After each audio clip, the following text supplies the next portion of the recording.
yra šiandien čia ir kodėl visi žiūri į ekraną. Ir atsakymai raudonas.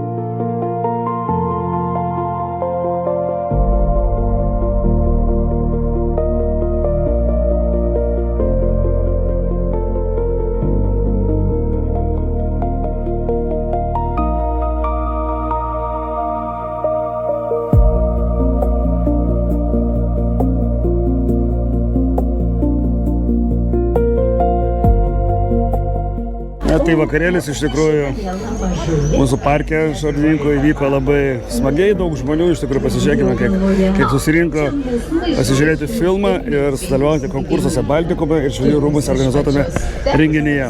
Ačiū visiems, kurie atėjote iš tikrųjų ir gal vėliau dar kartą sugalvosim, ką nors tokį renginuką padaryti mūsų rajone. Tai ką, gražaus vakaro visiems.